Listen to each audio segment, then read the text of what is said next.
Polysécure, 600e épisode.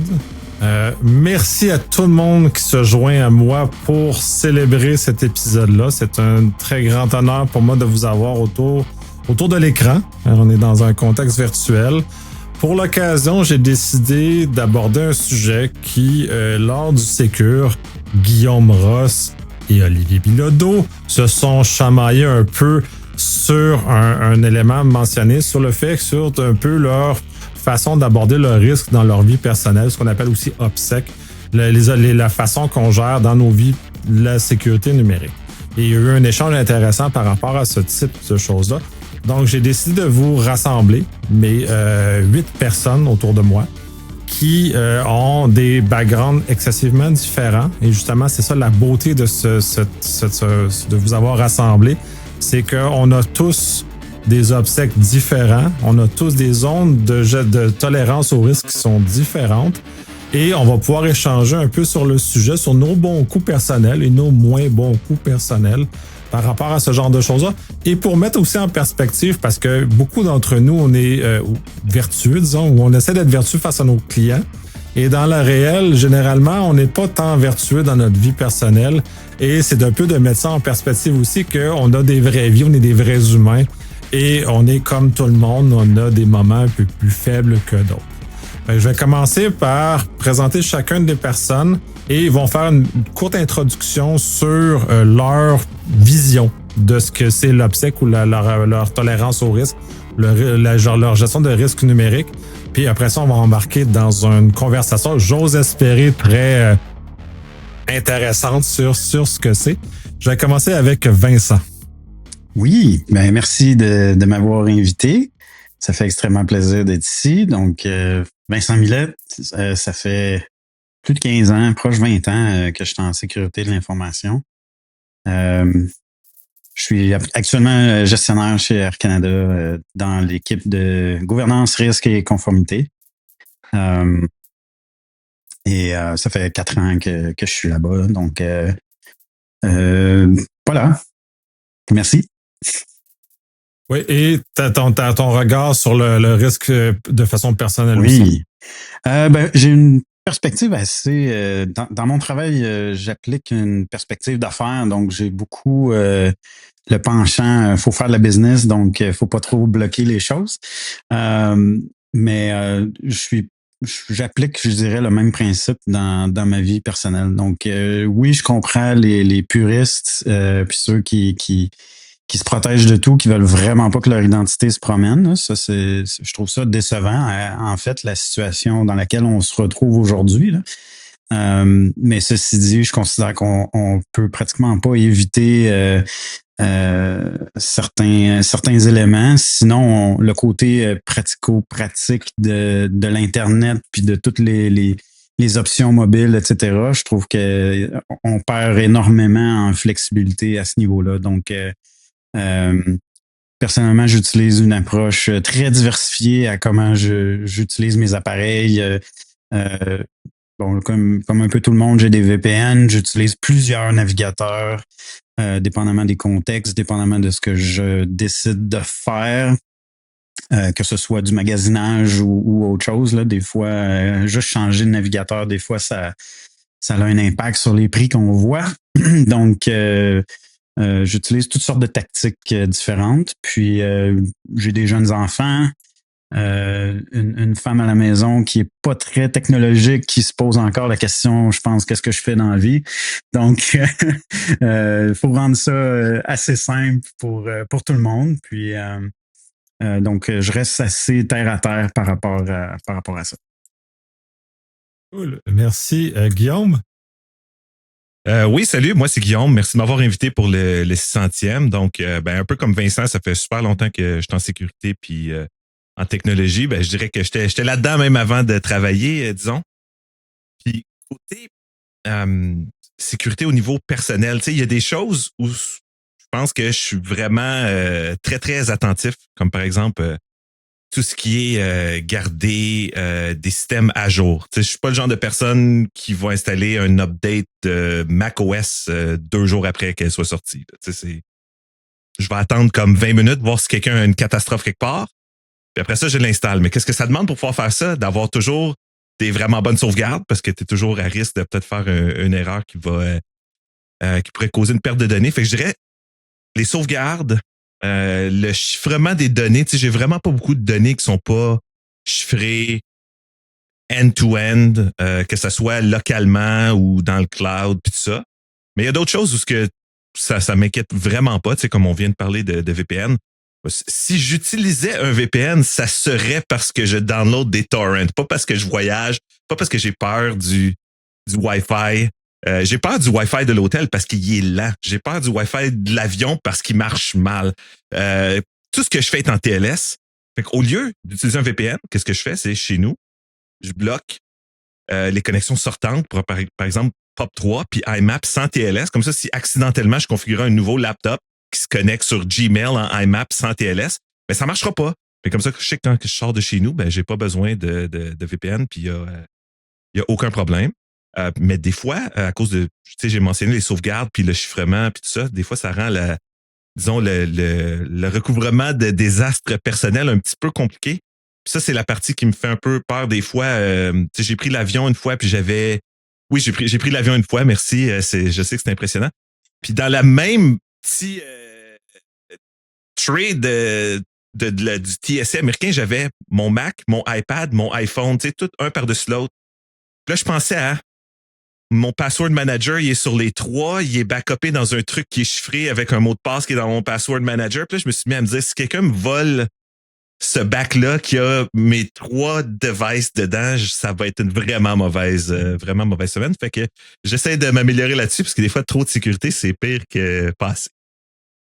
Tout à fait. Merci, Sam.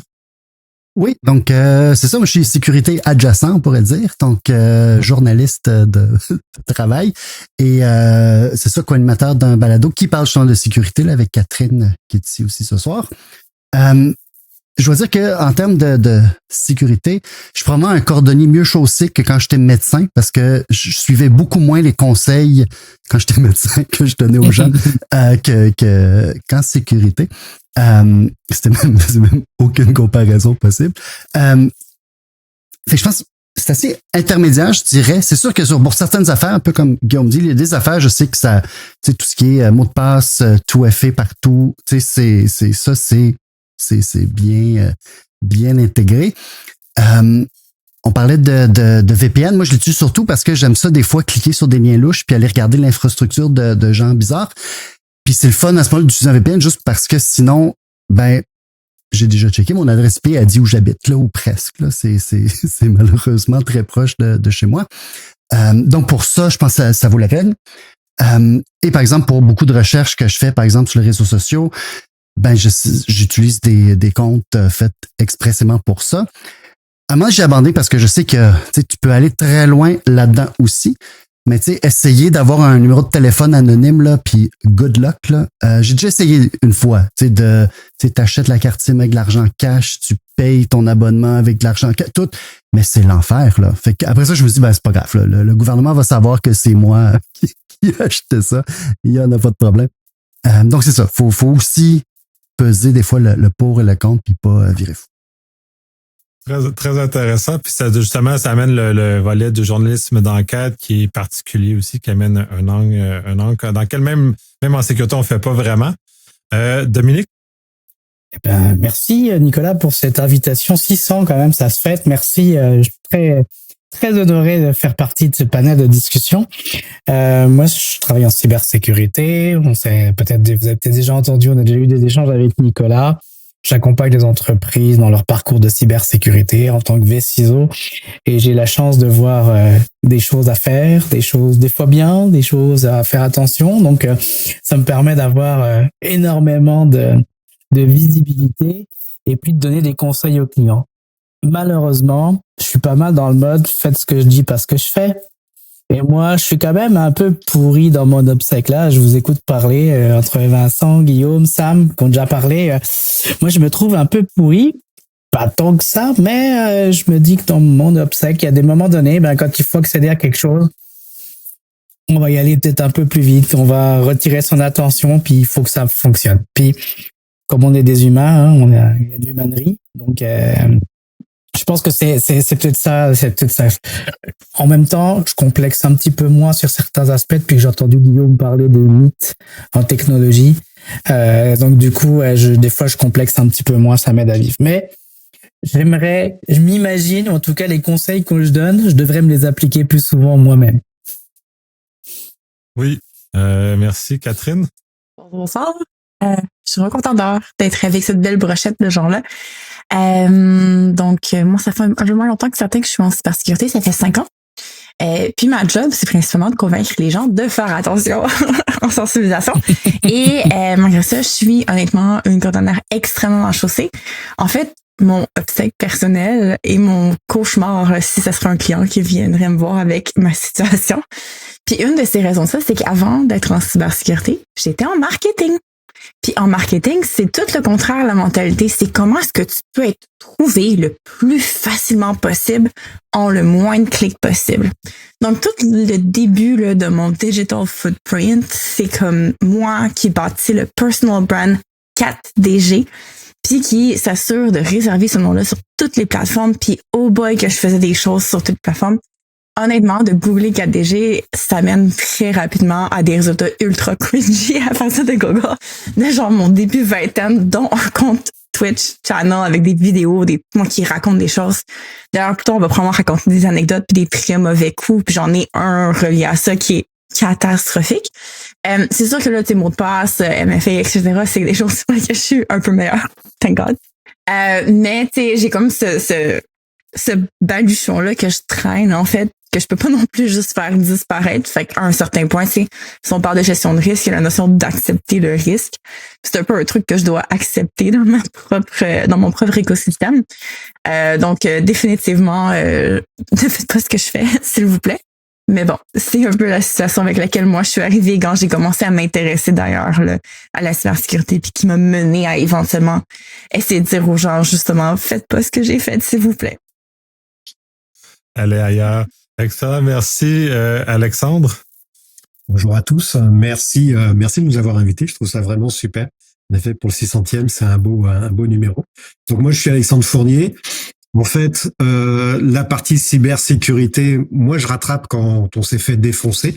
Mon boulot, c'est de mettre en place des plans de continuité, des plans de gestion de crise, des plans de reprise informatique. Donc toute cette partie-là, je suis plutôt très très bon.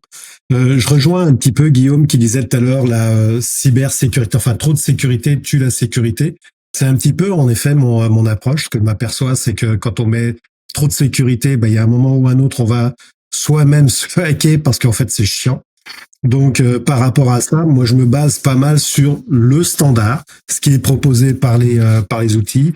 Je suis le standard d'actualiser mes affaires de façon automatique, d'avoir un mot de passe de 8, et puis maintenant, je vais passer un peu plus parce que c'est un peu has-been, 8 caractères de mot de passe, alphanumérique, avec le petit point d'interrogation ou le point d'exclamation qui remplace le 1, enfin, le truc super standard que tout le monde sait.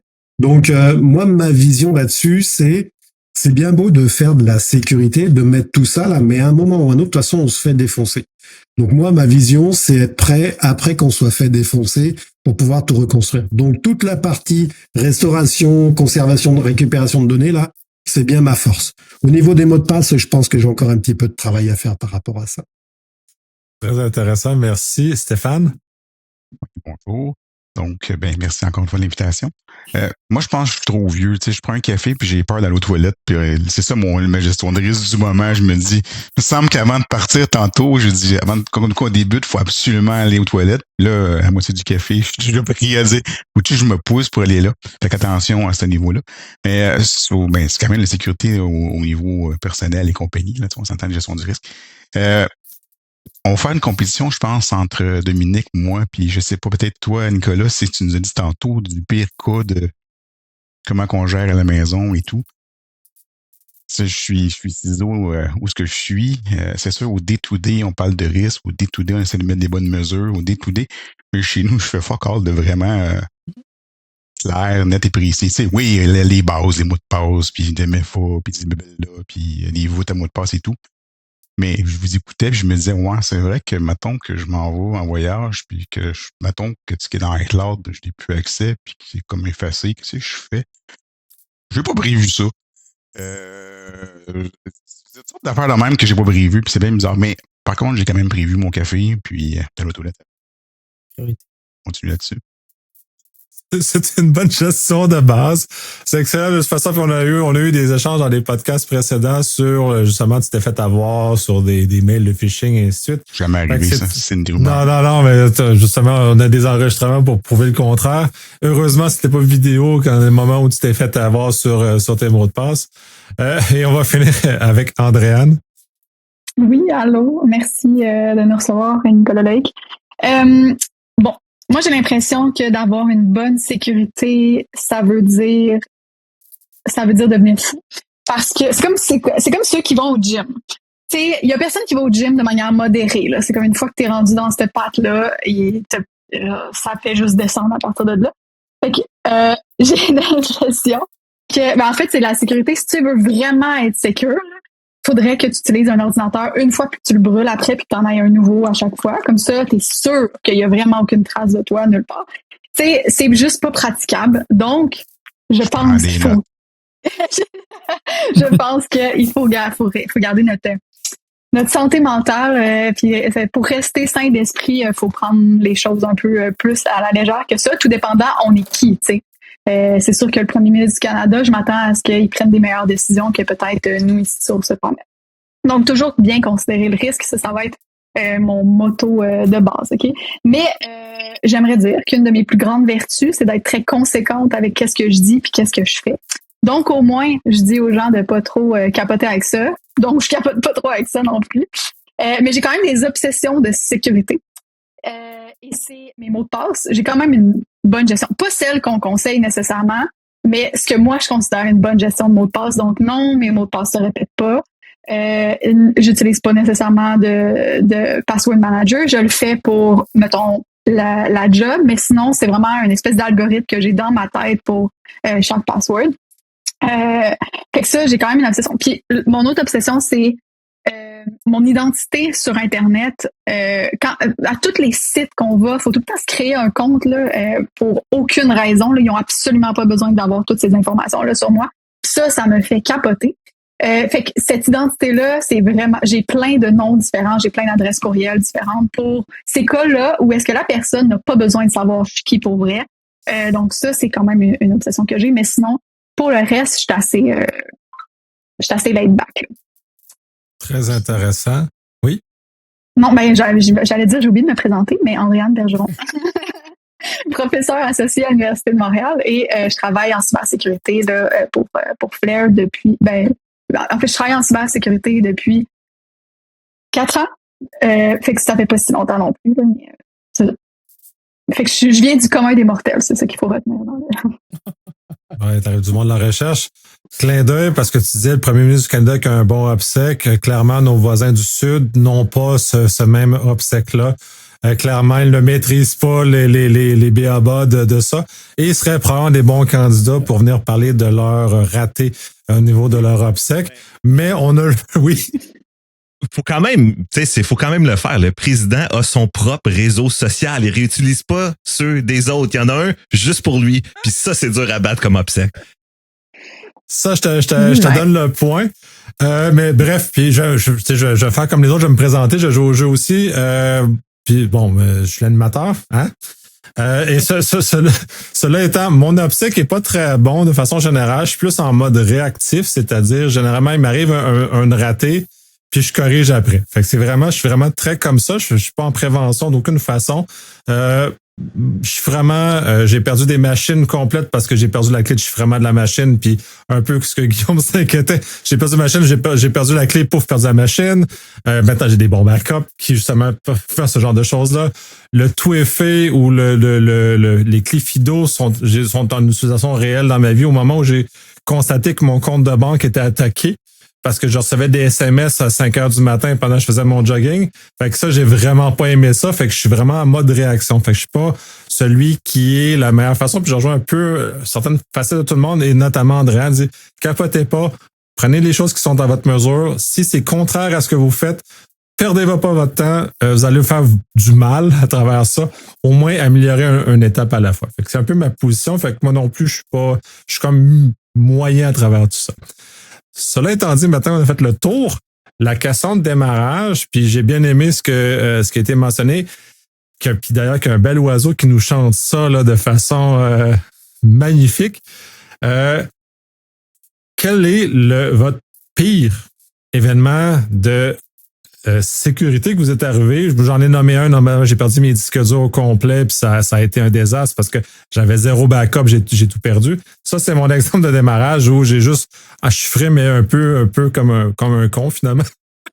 J'avais pas de mesure de sortie, fait que je me suis peinturé dans un coin.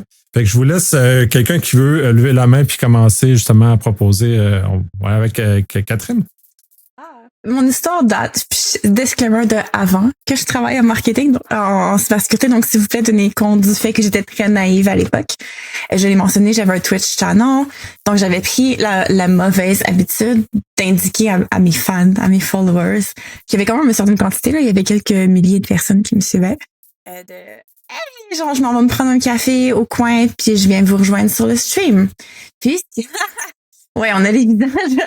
J'avais ma petite tasse de café pour emporter avec le logo du coffee shop, qui était pas une chaîne, qui était un petit endroit vraiment là, qui en a juste un sur l'île de Montréal. Puis ça l'a pas pris de temps. Où est-ce qu'il y a éventuellement quelqu'un qui avait décidé, qui s'était mis en tête, qui voulait trouver mon adresse, qui voulait trouver où est-ce que j'habite, qui, quand j'ai dit et j'avais un horaire qui était annoncé d'avance, les gens savaient que j'allais streamer, donc j'annonçais que je m'en vais au café, puis je vous rejoins sur stream. Ben la personne m'a un peu attendu au café, m'a suivi jusqu'à chez moi sans que je le sache. Puis là, ben l'appartement que j'avais, ben il y avait la fenêtre, il y avait comme 2 appartements, soit que c'était comme en avant vers une certaine côté de la rue ou en arrière vers la ruelle. Ma fenêtre était visible dans le stream, donc il a pu déduire exactement le numéro d'appartement et il a immédiatement texté dans le chat « Je sais où est-ce que tu habites » avec l'adresse complète. C'est un film d'horreur. Heureusement, la personne, c'est quelqu'un qui avait peut-être un peu des manquements au niveau des cues sociales. Il avait pas fait ça de façon néfarieuse. Pour lui, c'était vraiment juste un jeu où est-ce qu'il était content de savoir où est-ce que j'habite parce qu'on habitait proche. Puis il y avait comme, c'était ludique. Fait que quand je lui ai demandé de garder cette information pour lui, de peut-être pas la reposter dans le chat à plusieurs reprises, il s'est tout de suite excusé. Puis finalement, il n'y a pas eu de conséquences graves. Mais définitivement, une leçon que j'ai apprise, de pas informer les gens sur mon horaire précise sur Internet et de peut-être pas m'afficher exactement comme un petit coffee shop spécifique de où est-ce que je...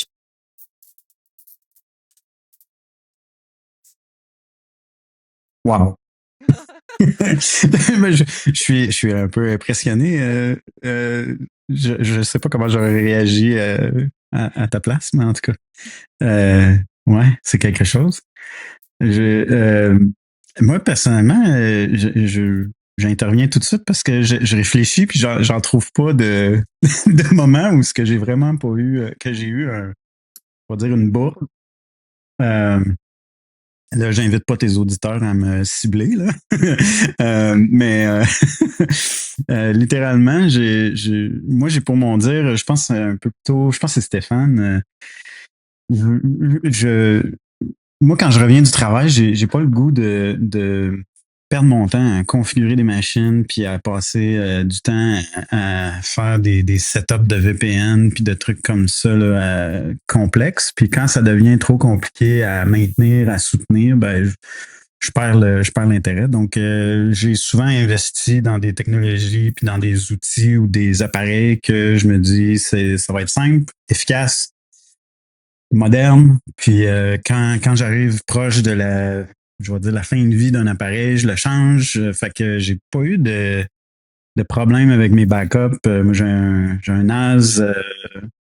Des fois, même, je me pose la question pourquoi j'ai un NAS? Parce que je me dis, j'ai pas tant d'affaires que ça qui sont à protéger. Puis là, ben, c'est un truc avec 5 disques. Puis je pourrais peut-être en avoir juste 2, je sais pas. Mais bref, je suis allé peut-être trop solide sur ce volet-là. J'ai des backups aussi dans le cloud. J'utilise une boîte de mots de passe. Donc, tout le monde, je pense qu'on utilise un peu toute la même chose. Par contre, je suis impressionné par Andréane qui retient ses mots de passe. Toutefois, moi, la boîte de mots de passe, c'est pas quelque chose que je recommande à tout le monde. Je pourrais recommander à quelqu'un d'avoir un petit calepin. Par contre, il faut que le calepin soit bien protégé ou en tout cas limité d'accès énormément. Personnellement,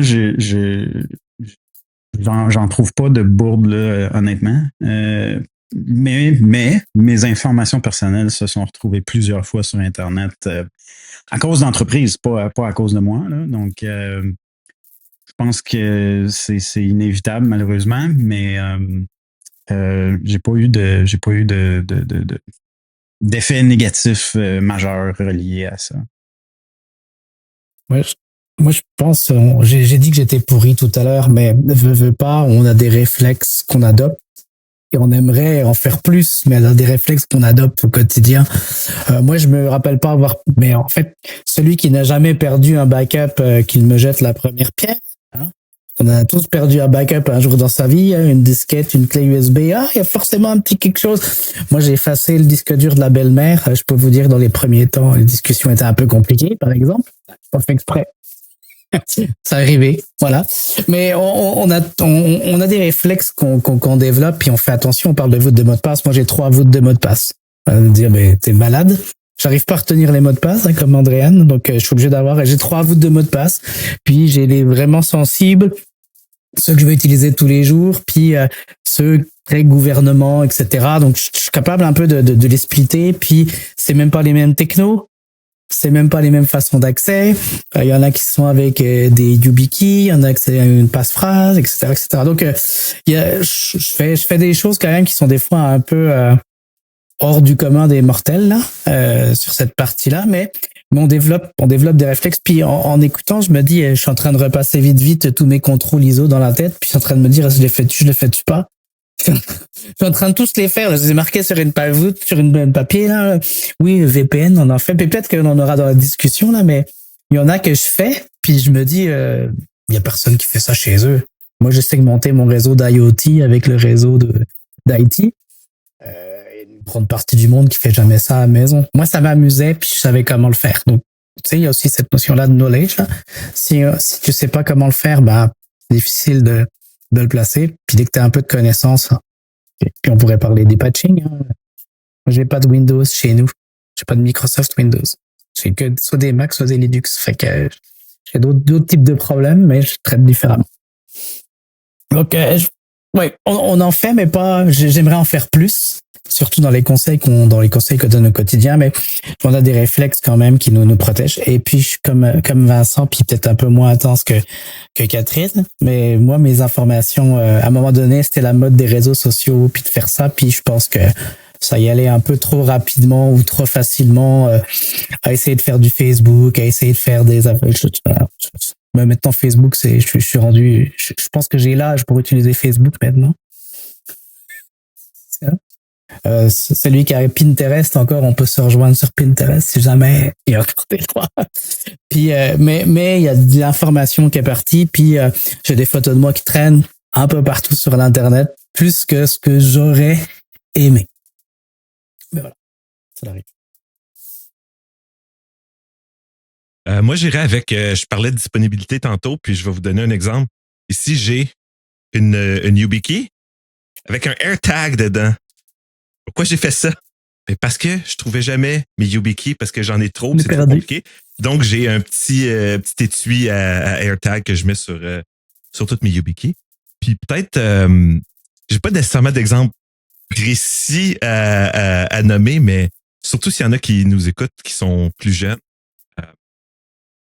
Tous ceux qui ont, disons, 35 ans et plus, il n'y avait pas vraiment de réseaux sociaux avec les noms, avec vos vrais noms, avec nos vrais noms.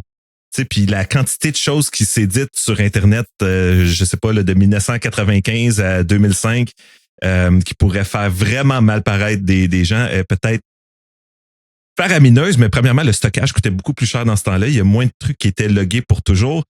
Puis, il était moins lié directement à vos noms. Fait que faites juste, oubliez pas on dit OPSEC doesn't work retroactively. Tu sais, vous pouvez faire attention pendant vraiment, vraiment longtemps, puis tout à coup, vous faites une erreur, puis ça vous va relier votre que ce soit des gens qui font de la recherche comme Sam avec tes multiples comptes Twitter puis tout ça, tu t'échappes une fois puis oups, c'est relié à toi, tu peux pas rien faire par après. De là, dans l'idée d'en avoir plusieurs, que ce soit fragmenté puis tout ça, fait que donc dépendant du niveau de risque, parce que c'est certain là, moi je peux dire que je m'en vais au café du coin puis il y a pas personne qui va venir, j'ai pas des milliers de personnes. J'espère qu'il y a quelqu'un qui va venir. J'espère qu'il y a quelqu'un qui va venir, c'est ça? J'ai plus ça non plus maintenant, c'est fini. Maintenant, c'est je lance une invitation, puis il n'y a personne qui est là, puis je suis juste comme... Hey, tu peux pas dire ça, là, on est 8, là. Au café du coin, j'aurais pas cette chance-là, parce que des personnes qui sont là, il y en a pas tant qui sont proches de moi physiquement, réellement, pour faire ça. Peut-être un bar, on aurait peut-être plus de chance, nous autres. Donc, tout ça pour dire, je pense, les pires erreurs que j'ai fait, à part peut-être disponibilité, me locker out d'un truc, puis tout ça, c'est peut-être d'avoir trop de complexité. On parlait de Wi-Fi. Là, ici, mes voisins ne doivent pas comprendre ce qui se passe quand ils ouvrent leur menu de Wi-Fi. Il y a beaucoup trop de SSID dans le coin. C'est méga segmenté. Tout ça. Des fois, c'est compliqué. Puis là, t'achètes un nouveau truc. Puis là, faut que je figure des règles de firewall pour faire marcher une nouvelle ampoule que j'ai achetée. Puis tu te dis, pourquoi je me fais ça? Fait qu'il y a ça, mais sinon, les vraies pires choses, c'est vraiment plus au travail qu'à la maison, parce que en même temps, il y a plus de risques, il y a beaucoup plus de complexité, puis beaucoup plus de systèmes. Mais tu sais, je suis du genre j'expose rien sur Internet. Pourquoi? Parce que ça me tente pas d'être en voyage quelque part, être dans l'avion, pas avoir Internet, puis apprendre que il y a un 0 day sur pfSense, whatever, si t'as je sais pas quoi qui est exposé. Puis là, Grey Noise dit que c'est exploited in the wild. Puis là, je me dis, je suis pas capable de me connecter chez nous pour le patcher. Fait que j'expose rien, j'essaie de garder ça simple. Ça marche bien, mais côté réseau interne, disons, c'est peut-être des fois une petite affaire trop compliquée. Là, je vous mettrais au défi d'acheter comme un bidule IoT au hasard chez Best Buy. Puis je vous donnerais comme mot de passe Wi-Fi, puis de réussir à le faire marcher sur mon réseau, puis ça vous prendrait un bon 15-20 minutes. Ce qui n'est pas nécessairement cool. Quelqu'un veut continuer? Ouais, mais je vais continuer en termes d'anecdotes sur les mots de passe. Je suis un petit peu comme toi, Andréane. Moi, j'ai une méthodologie là que je respecte pas toujours d'ailleurs. Mais en tout cas, ça m'a permis de me sauver la dernière fois. Je suis parti en France et puis j'étais un petit peu ric-rac pour prendre l'avion et j'ai oublié mon téléphone. Et sur mon téléphone, il y a mon password manager là. Et donc, du coup, j'avais pas de téléphone. Donc, il a fallu que j'arrive en France sans password manager pour récupérer tous mes mots de passe. C'est assez galère de récupérer tout ça, là. Donc, j'ai quand même réussi à récupérer. Ça m'a nécessité d'acheter un nouveau téléphone, de remettre mon password manager, là, puis de me servir des mots de passe que je savais d'avance, hein, et après, il a fallu reconstruire. Mais c'est furieusement la merde quand tu perds, en fait, tous tes mots de passe. Donc, c'est pour ça, le fait d'avoir un mot de passe simple, 8 caractères du style soleil 1, 2, 3, là, sur tous mes comptes, moi, ça m'aide énormément. Oui, puis non, hein, parce que tu sais, quand même, moi, il y a des mots de passe, je les mets, puis je les stocke nulle part, parce que c'est one time, puis j'ai oublié, puis je reviendrai dans les fameux sites, là, qu'Andréane dit, il faut donner toute notre vie à chaque fois qu'on veut faire n'importe quel site. Il y en a où, effectivement, je stocke même pas le mot de passe, je génère une fois 20 caractères, je le mets dedans, puis je ferai chercher. Donc, il y en a toute une partie, peut-être s'en éviter. Par contre, effectivement, il y en a quelques-uns. Ensuite, ta messagerie, ensuite, peut-être ton compte de banque. Celui-là, tu peux pas faire, j'ai oublié mon mot de passe parce que la banque, vous pouvez vous essayer, mais à mon avis, la banque, elle va pas vous redonner le mot de passe facilement. Ça, c'est rapidement. Une autre anecdote, et qui m'a certainement tellement marqué que maintenant, je fais beaucoup de sauvegardes. C'est que dans mon jeune temps, là, quand j'étais à l'armée, j'ai fait une école d'informatique. Et on apprenait, c'était sur des mainframes, hein, j'ai passé l'âge, les cheveux gris, etc. là. C'était sur des mainframes, de vieux mainframes, et on apprenait à supprimer des fichiers. Et quand on apprenait à supprimer des fichiers, il fallait mettre tout le chemin, du style le répertoire 1, le répertoire 2, le répertoire 3. Puis on avait 4-5 répertoires comme ça. Donc on supprimait les fichiers. Et il n'y avait pas de sécurité à cette époque-là. Donc si tu faisais delete le premier répertoire, là, toute l'arborescence qui était en dessous, là, elle partait. Et le jour où on faisait ça, il y avait un examen pour tous les autres. Il y avait 200 personnes. passaient un examen et ils travaillaient sur les mainframes, ils faisaient leur truc, ils développaient du programme et tout ça. Et Fournier, qu'est-ce qu'il a fait? Il a fait delete répertoire principal. Et tous les autres répertoires ont été supprimés. Donc, du coup, je pense que ça m'a assez marqué parce que je suis sorti dans le couloir, tout affolé, etc. Manque d'air, là. Et en fait, ouais, ils ont été obligés de refaire la totalité des examens. Et je me suis fait convoquer par le colonel à l'époque. Et j'ai les poumons qui ont gonflé un petit peu. Je me suis pris une soufflante, pas à peu près. Donc, depuis cette époque-là, les sauvegardes, pour moi, c'est quelque chose d'essentiel. Donc oui, deuxième anecdote qui explique comme quoi c'est hyper important. Ça t'a marqué, t'en as fait une carrière. La continuité. Ouais, ben, écoute, il a inventé le chaos engineering, là, bien avant que ça soit un buzzword. Le précurseur.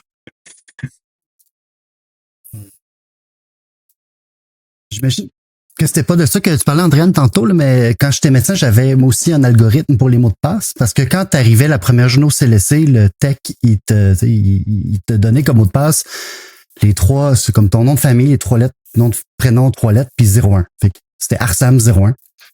Puis le système était vraiment chiant parce que à toutes les 2 ou 3 semaines, fallait que tu changes ton mot de passe. Puis c'était tout le temps au moment où tu arrivais comme avec une pile de dossiers, 14 papiers roses de patients qu'il fallait que tu rappelles à la maison, puis tu sais, des gens qui te crient après parce qu'ils t'attendent, puis tout ça. Fait que là, il faut que tu changes ton mot de passe. Fait que là, c'était Arsam 02, c'est le prochain. Puis là, il y avait comme une règle qui faisait que tu ne pouvais pas répéter le mot de passe, mais j'avais appris à un moment donné qu'après, je pense 10 fois, mais tu pouvais répéter celui de 10 avant. Fait que j'ai recyclé de Arsam 01 à Arsam 09 pendant 10 ans. Que j'ai juste fait la rotation pendant 10 ans. Puis un obstacle qui m'a fait découvrir la sécurité. Puis mais ça, j'écoutais à l'époque, je pense que c'était le balado de au Québec, là, les chiens de garde. Puis là, il parlait des sites de leak. Puis là, je suis comme, on va aller regarder ça. Puis je vais rentrer mon courriel, mon vieux Hotmail ou je sais pas trop. Puis là, je vois mon mot de passe que je trouvais bien brillant là en clair. Puis là, je suis comme oui, OK. Et donc après ça, j'ai comme appris à utiliser des meilleurs mots de passe et tout ça. Là. Fait que on peut aussi apprendre, je pense, de nos erreurs. Mais c'est ça. L'obsèque, comme dans le système de la santé, c'était pas super terrible. Là. Je veux dire, à un moment donné, il essayait d'avoir que chacun utilisait son compte. Mais tu sais, les docteurs, ça aime pas ça suivre les règles. Fait que tu voles tout le temps le compte de quelqu'un d'autre pour faire ce que tu as à faire parce que c'est important ce que tu as à faire, comme streamer Sons of Anarchy la nuit à l'hôpital. Là, on parle beaucoup de sécurité numérique, là. Est-ce que dans la sécurité physique, et je suis encore dans mes chapitres ISO, hop, je reparcule dans la partie ISO. La sécurité physique, est-ce que vous faites attention dans votre obsèque dans la partie sécurité physique à barrer 12 fois les portes de chez vous, barrer l'auto, à mettre le laptop, attacher le laptop avec un cadenas à quelque part? Ben, je peux dire que ça serait vraiment, vraiment une malchance que quelqu'un défonce mon auto puis trouve quelque chose dedans. C'est vraiment, vraiment rare que je laisse quelque chose dans l'auto, là, à part 25 cents. Je laisse jamais un laptop dans l'auto. Même des fois à l'hôtel, j'ai de la misère. Puis je me pose toujours aussi la question, est-ce que c'est plus dangereux si j'ai mon passeport dans mes poches ou à l'hôtel? Puis dépendant de la soirée prévue, dans quelle ville, puis tout ça, ben là, la réponse va varier. Mais ouais, quand même assez attention. Mais des fois, on n'est pas réveillé, on pense pas à la bonne chose, puis on fait des erreurs vraiment niaiseuses. Comme par exemple, je m'étais fait voler un vélo de montagne, quand même beau. Je l'ai retrouvé. Je l'ai revolé avec la facture dans ma poche, avec le numéro de série au cas où quelqu'un appelait la police parce que je suis allé vraiment voler un vélo sur le balcon devant une maison. Je reviens chez nous, puis quelques semaines plus tard, en plein milieu de la journée, mon chien jappe, puis au lieu de regarder dehors, je dis au chien d'arrêter de japper, mais oui, je me suis fait voler le même vélo 2 fois.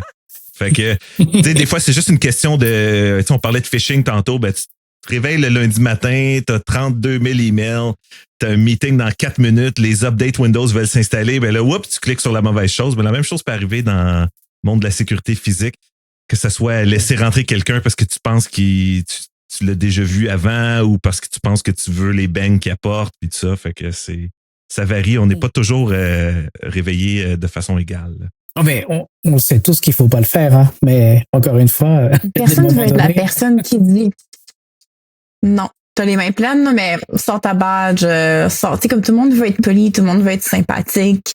Le peer pressure. Oui.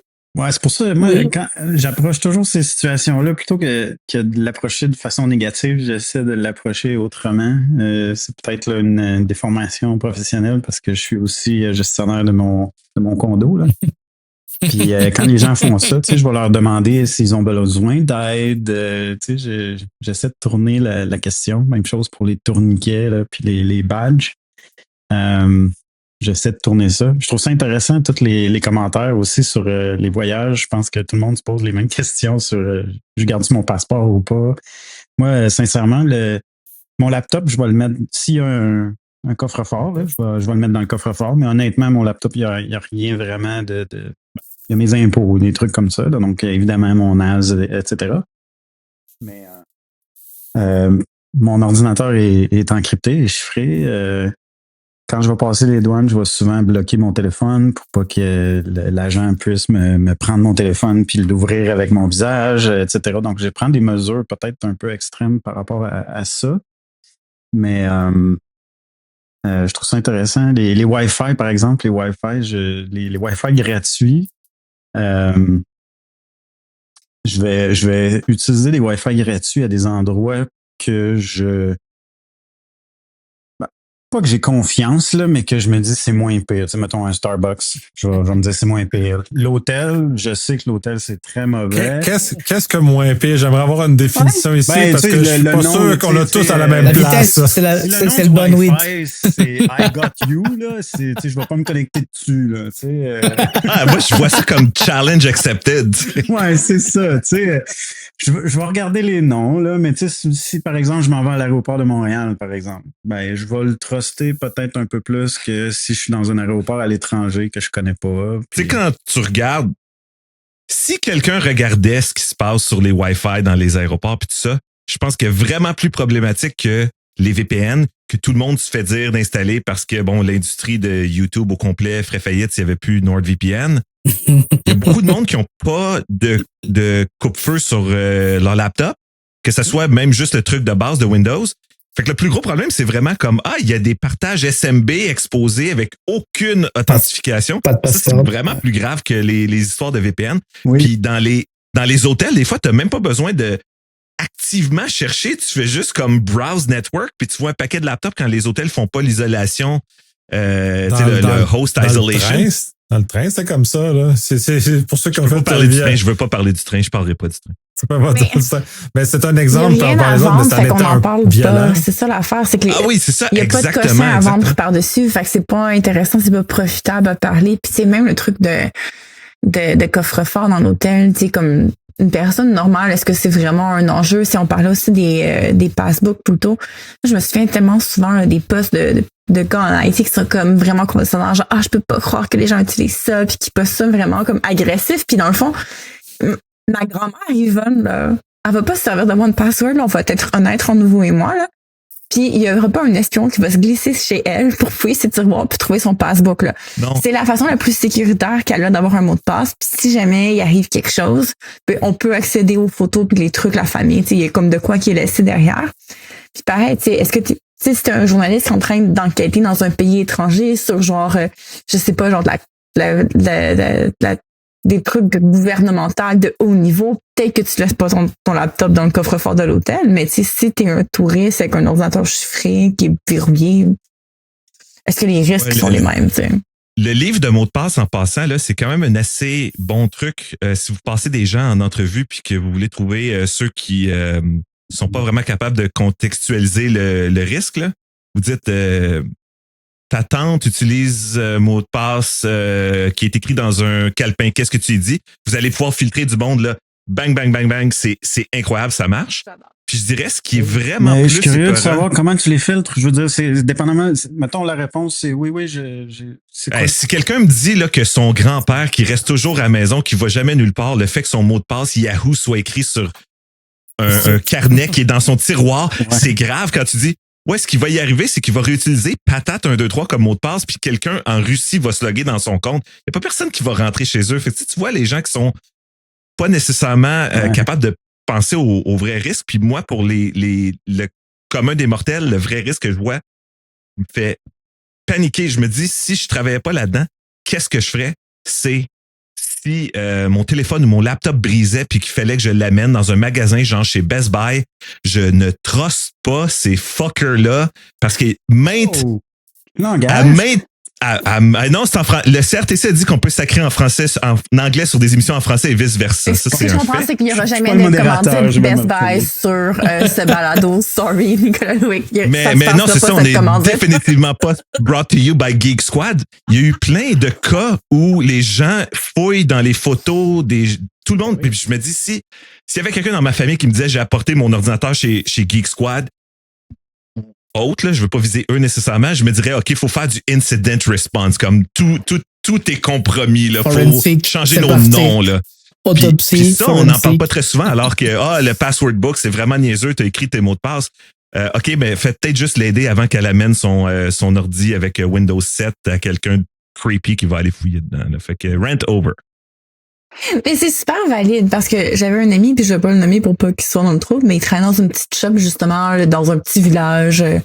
Ce sont 2 personnes derrière le comptoir à réparer les ordinateurs de tout le monde. Puis ce qu'il me disait, c'est que son boss, c'était le plus méga creep person du monde. Puis que, essentiellement, il s'était parti de cette shop-là pour fouiller dans les ordinateurs du monde. C'était ça, sa game, là. Puis comme, il le faisait allègrement, puis il encourageait son employé à le faire avec lui. C'est...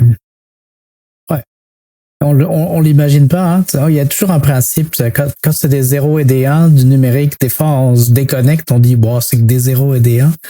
Mais en vrai, quand c'est ça, c'est une vraie intrusion. C'est comme si quelqu'un est venu chez toi, dans tes affaires, là. Donc, c'est très,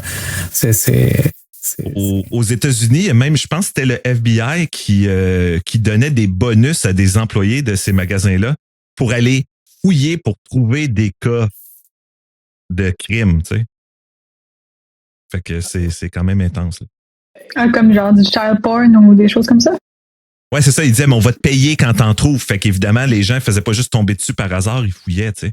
Ouais. Ils fouillaient dans tout le monde, partout, systématiquement, là, pour sans un petit mandat, 20$, sans mandat, sans rien, c'est encore limite en termes de validation. Pas besoin de mandat. C'est ça.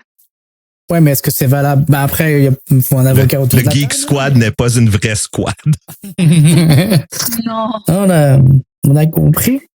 Mais tu vois, je pense qu'en étant un peu dans le domaine, on est capable de faire des analyses de risque un peu plus rapidement que la moyenne des gens, tu sais, pour notre vie personnelle. C'est la question de je mets le laptop je l'emmène avec moi au restaurant ou je le laisse dans le coffre-fort de l'hôtel. Tu sais, on est capable tout de suite dans sa tête de se dire OK, le coffre-fort, parce qu'on sait que les coffres-forts, il y a forcément une petite astuce pour pouvoir l'ouvrir. Hein? On le sait. Je vais soumettre un chose là-dessus parce que, tu sais, il y en a beaucoup qui parlent, qui font des affaires extraordinaires, mais dans le réel, on n'est pas si bon que ça à faire ce genre de choses-là.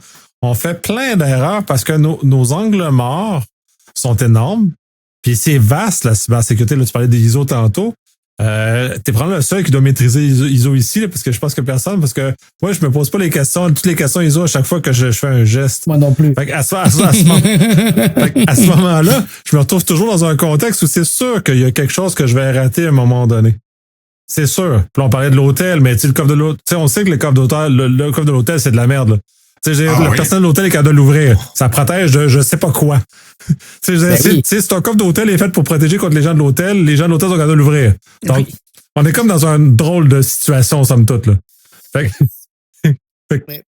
Mais on n'est pas tant bon. Moi, je trouve pas qu'on est tant bon que ça. Je pense qu'on s'invente un mérite qu'on n'a pas tout à fait, là.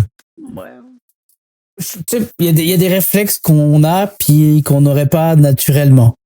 On va faire attention, on est capable de, surtout en sécurité physique, là, on se dit, ah ben là, le cadenas ne sert à rien, cette affaire-là. Je suis plutôt pas d'accord pour moi, en tout cas. Je sais pas si je l'avais déjà compté, puis bon là, désolé, j'ai eu une légère panne Internet, j'ai dû changer le laptop, il voulait pas se reconnecter. Bon, j'ai l'air fou, c'est ça. Ceci dit, je me suis reconnecté. Mais si je reviens sur le sujet, ça m'est déjà arrivé, jamais comme ça. C'est pas tout à fait moi, c'était peut-être mon clone, d'aller faire un souper chez mon frère, donc c'était moi. Tu vois un souper chez le beau-parent, puis là, tu arrives avec ton laptop du bureau, et dans l'intérieur du train, dans l'auto, tu dis c'est beau, puis là, tu dis, hey, on s'en va au Best Buy. quel auto tu penses qu'on a pris? Ben, le mien. Penses-tu que j'ai oublié mon laptop qui est en arrière? Je m'en suis souvenu quand je suis arrivé à mon auto puis la fenêtre était brisée. Et pourtant, je travaillais en cybersécurité. Ça aurait pu être pire, t'aurais pu le donner au Best Buy. J'aurais pu le donner au Best Buy. Sauf qu'on a vu le monde courir avec les, tu sais, c'est comme, Est-ce qu'il était chiffré, puis est-ce que ça t'a stressé, tu sais, à part le fait que, bon, mon auto est pété, puis il faut que j'achète un laptop.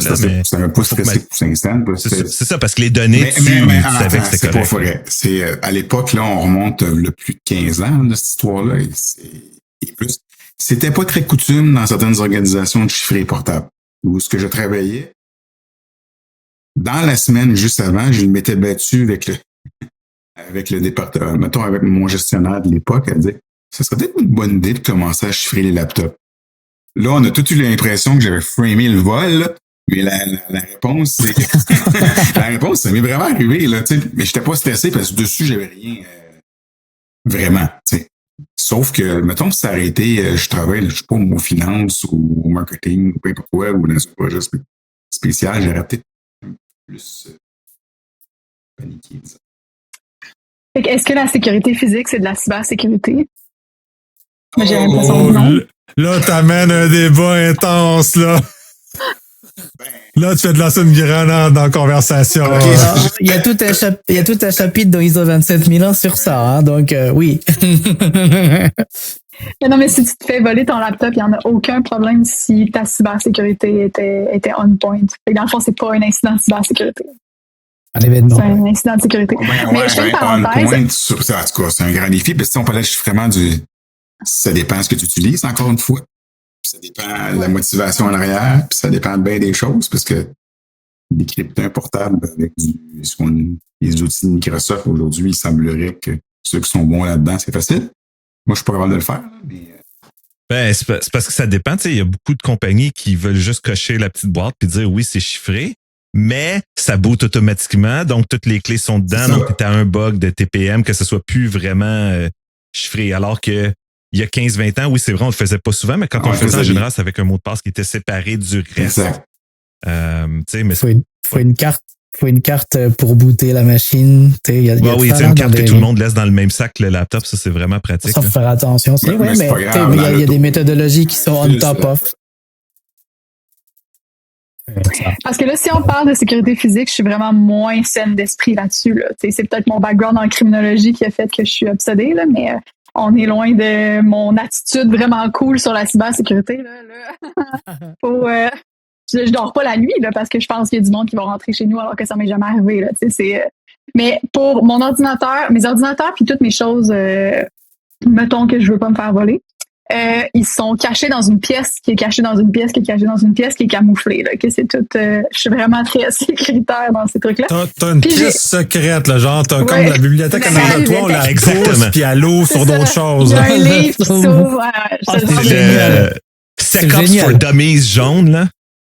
Les quoi? Le livre For Dummies jaune en arrière, c'est la Switch qui ouvre la bibliothèque. C'est ça. C'est un appel à l'aide. Mais fait que dans le fond, mes laptops sont tout le temps cachés, même quand je vais juste à la poste au coin de la rue, ok, puis je barre ma porte, évidemment. Mais il y a aussi des faux laptops qui traînent dans ma maison comme ça. Le voleur, il est genre nice, j'ai trouvé le laptop, je peux quitter. Tu les as pris au Ikea ou? Obsédé. Non, mais c'est genre des vieux laptops qui a rien dessus, que genre, ok, je pensais vraiment des faux laptops. Ah non, c'est un vrai laptop, mais qui marche plus. Genre, l'écran marche plus. Puis il y a plein de... Écoute, je suis désolé, Andréane, moi qui me pensais fou avec 3 voûtes de mot de passe, là, je pense que... C'est ça. Mais là, moi, j'ai dit que c'était cool parce qu'on parlait de cybersécurité. Là, c'est vous, là, maintenant, qui parlez de sécurité physique. Partez-moi pas là-dessus. Mais dans les faits, c'est un continuum parce que là, tu sais, puis là, je vais sûrement choquer bien des gens. Pour moi, on peut pas dissocier la sécurité ou la sûreté ou peu importe comme on le sait. C'est tout parce que si on n'a pas de sécurité physique, la sécurité logique, elle vaut rien. Fait qu'on est vraiment dans un ensemble. Fait que dès lors, pour moi, si on n'a pas un, on n'a pas l'autre, là. Fait que, tu sais. Oh, oui, non, je suis d'accord. Fait que, tu sais, encore là, chacun nos moments étranges. Tu sais, moi, j'ai des caméras chez nous, là. Tu sais, j'ai des caméras à l'extérieur, j'ai des choses comme ça. Fait que moi aussi, j'ai des éléments. Mais je cache pas, j'ai pas une bibliothèque Non, existence, par exemple, j'ai pas. Non, mais Je trouve ça imagine, cool. là, mais- Moi, je trouve ça cool quand même. Franchement. Moi, j'imagine le plan dans ma tête, c'est comme un fractal. Les pièces dans les pièces dans les pièces dans les pièces. Ouais.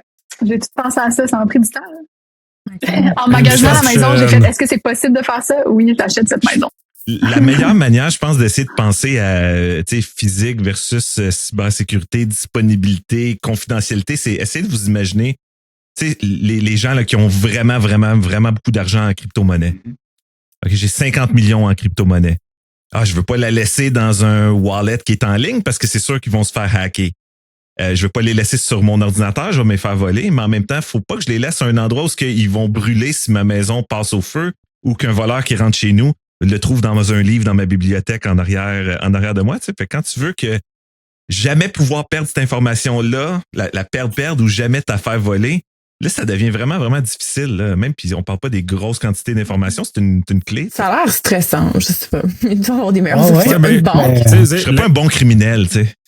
Mais la crypto-monnaie, c'est comme avoir de l'argent en cash, hein. Fait que, tu sais, si j'avais 50 millions de cash dans ma maison, je serais aussi nerveux que d'avoir 50 millions en crypto-monnaie, là. Tu sais, ce serait le même niveau, là. Mais il y a une chose sauf que 50 millions en cash, ça prend de l'espace, ça. Tu risques pas de le jeter par accident au dépotoir, comme une certaine C'est personne. déjà arrivé, il me semble. Hein? Quelqu'un en Angleterre qui a acheté son laptop. Qui essaie avec d'acheter les le dépotoir clés. au complet en ce moment pour eux. True story. Bonne chance. Je suis activement sur mes aventures avec ça. Je trouve Ouais, ça fascinant. Pauvre monsieur. Ouais, mais il y a dans l'actualité, il y a aussi là, ceux qui se font la famille proche de certains qui ont des wallets qui se font kidnapper ou tentatives de kidnapping, là, etc. Tu sais, je suis bien content d'avoir que $40 en crypto. Moi, ça me va bien. Content d'être pauvre. Le truc, c'est d'être pas connu puis pauvre. C'est ça. Fait qu'on est safe. Exactement. Pour vivre heureux, c'est ça, là. Aïe, aïe. Mais c'est une bonne gestion de risque. Si tu fais rien, tu restes chez vous, puis tu bouges pas, puis tu fais juste scroller sur quoi, je sais pas quoi. Aller des livres, c'est correct. Ouais, mais c'est ça, tu sais, c'est quand on parle de risque, sortir de chez vous, ça prend un risque. Rester chez vous, ça prend un risque aussi. Donc, à un moment donné, faut faire quelque chose dans la vie, là. Mais c'est une discussion un peu parallèle, là, puis peut-être hors sujet, dites-moi là, mais j'étais, mettons, dans la belle famille dernièrement. Puis, ma belle-sœur, on venait de croisière, tout le kit. Je dis, on s'est rebooké une croisière l'année prochaine, la compagnie. Puis elle dit, ouais, mais là, avec tout ce qui se passe socialement, puis Trump, puis tout le kit, puis t'as pas peur. Peur de quoi? C'est dans ma tête, c'est de réserver, si jamais pour X raison, il y a une pandémie, il y a je sais pas trop quoi, tu peux plus y aller, tu peux rentrer aux États-Unis, donc on peut aller au parc, tu peux partir. J'ai rendu là. Tu sais, je veux dire, pour moi, c'est comme. C'est dans un an, là. D'ici un an, tout peut arriver, je peux mourir 6 fois. Fait que c'est comme. Je m'empêcherai pas de vivre pour ça. Mais ça, c'est dans un contexte de voyage, mais je pense que j'ai la même attitude dans bien des niaiseries avec mes mesures de sécurité moi-même, comme mettre un laptop dans mon auto. Non, mais Dans une auto, j'ai dans manqué une un auto. petit bout tantôt, là, désolé, mais tu sais, c'est la même chose en voyage. Tu sais, je veux dire, j'arrive en croisière. Ma première journée, j'ai mon sac, mon passeport, là, j'ai quasiment un gun dedans, là, pour être sûr. Puis 3-4 jours après, je pense que le sac traîne sur le bord de la piscine avec le passeport dedans. Tu sais, qu'est-ce qui fait ça? Mais ça, le concept de sécurité fatigue, je pense que c'est un autre truc qui est intéressant à aborder là, pour la plupart des gens, c'est que à un moment donné, s'il y a trop de conseils à suivre, puis ça devient overwhelming, puis il y a trop de trucs à penser, d'un, j'ai l'impression que le 3/4 d'entre nous, on a comme. Parce que moi, je sais que l'Internet a franchement affecté ma capacité d'attention à long terme. J'ai pas la capacité d'attention de mettre autant d'étapes. La patience, le fait que le monde va vite, il faut bouger, il faut faire plus de trucs. On n'a pas besoin de prendre 15 secondes de plus notre code SMS pour déconnecter notre truc. Mais c'est que ça peut devenir tellement overwhelming, puis on donne tellement de conseils, puis on fait tellement peur à plein de choses que les gens font juste ça sert à rien. Il arrivera ce qui arrivera, puis ils passent à autre chose. Ouais. Puis on se tire tout un peu dans le pied à ce niveau-là. Tu sais, on n'aide personne. Si on est là à raconter des histoires de boogeyman un peu là, par rapport à des menaces quasi imaginaires qui s'appliquent pas au modèle de menace de la plupart des gens. Les maudites choses d'acceptation de cookies. Tu sais, tu parles d'une menace imaginaire qui est frustrante pour tout le monde. sais, y a-tu vraiment quelqu'un qui va prendre le temps de personnaliser mes affaires de. Non, moi, je veux accéder l'information. C'est le one thing que je fais parce que j'ai travaillé en marketing, right? Je l'ai vu, le dark side, je l'ai vu à quoi ça sert, ces cookies-là. Puis ça m'a traumatisé. Fait que ça, je prends le temps. Ouais, le SEO, Search Engine Optimization, qui est l'opposé du OPSEC, comme tu disais au début, ça, je trouve que c'est vraiment vrai. Mais c'est clair que la plupart des gens vont juste cliquer à travers. Mais tu sais, bon, il y a un paquet de lois qui ont mené à tout ça, puis au final, ça donne rien parce qu'il y a des dark patterns, puis tout le monde clique à travers. Mais c'est clair que quand on a trop de conseils, à un moment donné, ça marche plus. Tu sais, comme tu devrais pas utiliser SMS 2FA, tu pourrais te faire voler ta carte SIM et ta. Ah, mais il y a 3 mois, j'utilisais pas encore de two-factor, tu sais, je viens juste de commencer à l'utiliser. Puis là, un TOTP, ça peut se faire ficher, je devrais pas prendre ça. Puis tu sais, c'est toujours on déplace le but. Puis pour quelqu'un qui fait pas juste comme vivre là-dedans non-stop, c'est sûr que ça doit être épuisant, là, tu sais. L'idée, c'est de craquer un peu là-bas, mais pas de la craquer en mode NASA, puis d'avoir tout. Oui, on rêverait d'avoir pas tout factor, mais multifactor, la position GPS, double, quelqu'un qui vérifie, puis on est sûr d'être sûr. À un moment donné, il faut avoir. Qui c'est qui dit ça? C'est Emeline qui disait la saine paranoïa. Il faut être paranoïaque, mais sain d'esprit. C'est un peu les deux opposés là, mais de trouver la bonne dose juste pour dire ok, juste assez. Et Catherine a raison, la fatigue effectivement quand tu rentrais 4 fois ton mot de passe puis que la plateforme elle te le redemande une 5e fois puis que t'as envie de le changer, tu mets patate 1, 2, 3 parce que t'es tanné. Ben il y a plein d'interfaces qui mènent les gens à faire ça là, tu sais, que ça soit macOS qui est rendu presque comme Windows Vista à l'époque. À chaque fois que tu fais quelque chose, il te demande ton mot de passe. Il va y avoir quelque chose qui va te demander ton mot de passe. Tu vas taper ton mot de passe. Fait que je pense que tout le monde qui travaille en sécurité, il faut penser à l'expérience utilisateur plus que la perfection au niveau de la sécurité parce que sinon, ça joue contre nous, là. Mais je pense que la technologie aide quand même à avoir des bonnes pratiques, des bonnes hygiènes. Tu parles de macOS, mais oui, dans le monde Apple, il y a une voûte de mot de passe qui est intégrée dans le téléphone. Le chiffrement, il est quasiment sur tous les nouveaux devices que tu achètes par défaut. Il y a plein de choses qui sont déjà mises en place où tu n'es pas obligé de faire des efforts.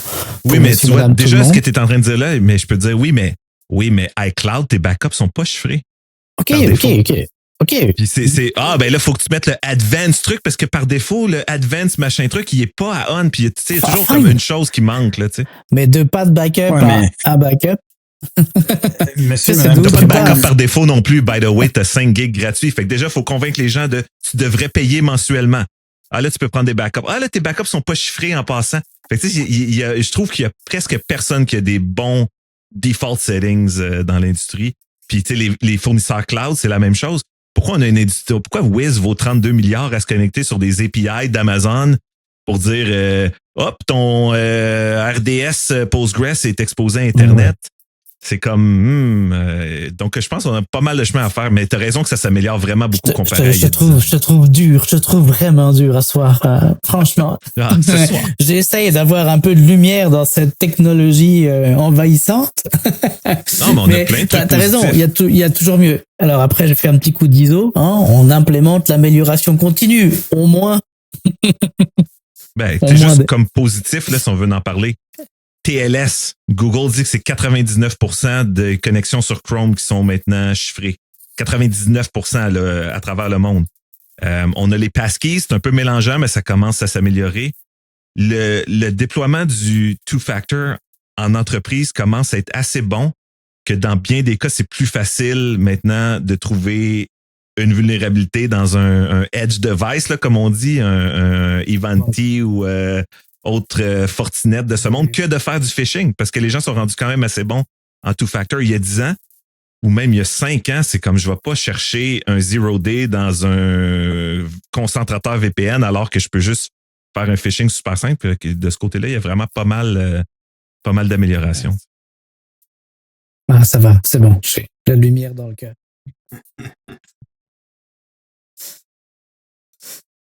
On revient toujours. Fait que l'important. Ah, vas-y. Oui. Non, ben vas-y. Non, j'allais juste dire l'important, finalement, la conclusion, c'est de juste se poser la question, c'est quoi le danger? essayer de comprendre finalement c'est quoi le danger de comme se connecter au Wi-Fi public. On n'est plus en 1990. Là. C'est pas si dangereux se connecter à un Wi-Fi public. Là. Ça l'a déjà été. Là. Ça l'est vraiment moins. Puis, tu sais, la plupart des sites, c'est pas 95% des sites, je pense, la vraie stat qui utilise le HTTPS. On est pas mal bon. Mais moi, ce que Vincent disait tantôt, ça me faisait plus peur qu'autre chose parce que tu dis, au Starbucks, c'est beau, j'ai confiance, mais pas, mettons, dans un autre petit café. Mais, tu sais, mettons que tu ouvres la liste des Wi-Fi disponibles dans un Starbucks, là, puis là, tu vois Starbucks, puis tu pèses dessus, là. T'as bien plus de chances que quelqu'un ait juste écrit Starbucks, puis c'est soit fait un réseau qui s'appelle comme ça, puis qui t'a eu avec ça, que si t'as vraiment vérifié dans ton petit café c'était quoi le vrai Wi-Fi avec le vrai mot de passe, tu sais. Fait que c'est bien plus dangereux finalement. Mais de toute façon, si ton laptop survit pas au Starbucks, il pourra pas survivre à l'hôtel, etc. Puis je trouve le plus drôle d'exemple de ça, c'est les conférences de sécurité, surtout DEF CON. Avant d'aller à DEF CON, il faut que tu aies 3 burners, 14 4 SIM, au moins 3 voûtes de mots de passe, Dominique, au moins. Puis au final, tu sais, c'est un réseau où tout le monde sniffe ce qui se passe. Si tu as vraiment un téléphone Android ou iOS qui est up-to-date, penses-tu que juste pour faire une joke, quelqu'un va utiliser un Zero Day qui vaut 1 million à l'endroit au monde où il y a le plus de chances d'avoir quelqu'un qui va faire un petit packet capture puis te le voler puis le rapporter à Google ou Apple pour un bug bounty? Mais on dirait que c'est comme, je sais pas, là, en sécurité, nous autres, on est tous meilleurs que les autres, puis toi, tu vas à DEF CON, t'amènes ton téléphone, moi, j'amène un Sharp Zorus de 1998 avec une version rebuildée d'AIX. Je suis plus tough que toi. Tu sais, il y en a vraiment, vraiment beaucoup, là.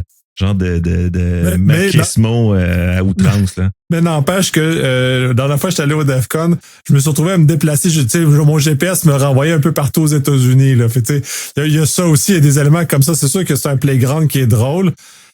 Faut être plus prudent. J'enverrais pas mes parents avec leur téléphone au DEF CON. Mais cela étant dit, étant à jour et en faisant moindrement attention, on n'est pas capable. Puis ça revient un peu ce qu'il dit, c'est puis je pense que c'est H.D. Moore au article qui le disait. En tant qu'industrie, on n'est pas bon pour aider les gens normaux à faire quelque chose avec les choses. T'sais, là, on est des experts, on a déjà des ratés chacun, puis on explique nos enfants de la misère, puis on est des experts dans un domaine qui est relatif à la sécurité. Imaginez, genre, nos parents. Puis même mes enfants, des fois, ça passe pas bien vers le bas non plus, les explications. Là. T'essaies, puis il y a beaucoup de résistance à ces pratiques-là. Ils ont une voûte de mots de passe, puis c'est le plus loin que j'étais capable de me rendre avec eux autres. Là. Fait, est-ce qu'ils mettent des mots de passe dedans? Oui. Okay. Le même.